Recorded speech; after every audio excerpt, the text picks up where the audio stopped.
প্রেমের প্রস্তাব প্রত্যাখ্যান করায় বাসায় ঢুকে দশম শ্রেণীর এক স্কুল ছাত্রীর দাদি ও ভাবিকে ছুরিকাঘাত করে হত্যার অভিযোগ উঠেছে। ছুরিকাঘাত করা হয়েছে ওই স্কুল ছাত্রীকেও।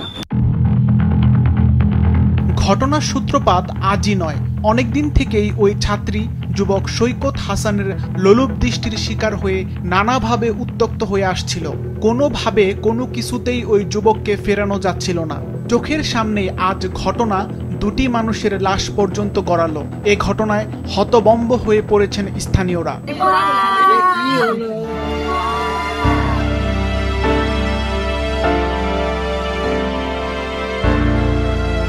বগুড়ার ইসলামপুর উচ্চ বিদ্যালয়ের দশম শ্রেণীর শিক্ষার্থী বন্যাকে দীর্ঘদিন ধরে প্রেমের প্রস্তাব দিয়ে আসছিল একই এলাকার যুবক সৈকত। বন্যা তার প্রস্তাব প্রত্যাখ্যান করার পরেও স্কুলে যাতায়াতের পথে মাঝে মধ্যেই তাকে উত্ত্যক্ত করত সৈকত। এর জের ধরে বুধবার রাতে ধারালো ছুরি হাতে সৈকত ঢুকে পড়ে বন্যাদের বাড়িতে। বাড়িতে ঢুকেই বন্যার শরীরে এলোপাথারি ছুরিকাঘাত করতে শুরু করে সৈকত। বন্যাকে রক্ষা করতে এগিয়ে এলে সৈকত বন্যার দাদি লাইলি ও ভাবি হাবিবা ইয়াসমিনকেও রেহাই দেয়নি। উপর্যুপরি ছুরিকাঘাত করে তাদের শরীরকে ক্ষত বিক্ষত করে। এতে ঘটনাস্থলেই তাদের মৃত্যু হয়। এই ঘটনায় এলাকায় শোকের ছায়া নেমে এসেছে।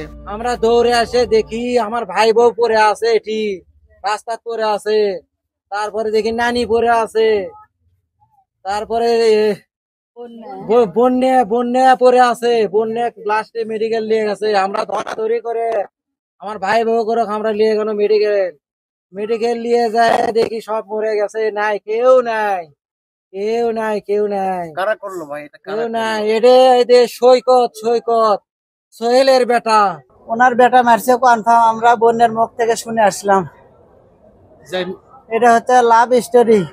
এটা আপনি কয়েকদিন আগে বাপ মা মিলে সবাই মীমাংসা হয়ে গেছে, তারপরেও এসে এই মার্ডারটা করলো। এটা সাক্ষী প্রমাণ সহ তদন্ত সাপেক্ষে আপনার আইন শৃঙ্খলা বাহিনী, মিডিয়া বাহিনী যারা আছেন, এলাকাবাসীর পক্ষ থেকে আমরা এই খুনির দৃষ্টান্তমূলক শাস্তি দাবি করি। এই খুনি যাতে ফাঁসি হয়।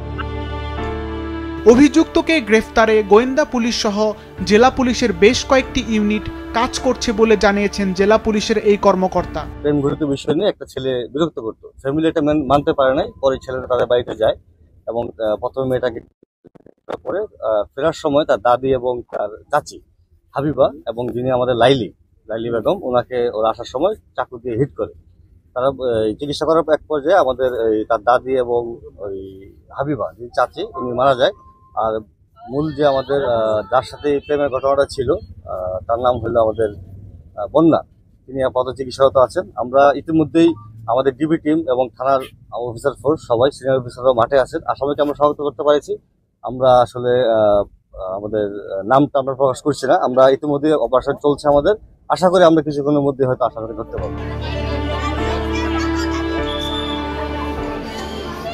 এমন ঘটনার পুনরাবৃত্তি চায় না এলাকাবাসী। এ ঘটনায় অভিযুক্তকে গ্রেপ্তার করে দৃষ্টান্তমূলক শাস্তি দেওয়া হবে, এমনটাই প্রত্যাশা এলাকাবাসীর। সিফাত রহমান, মাছরাঙা নিউজ ডেস্ক।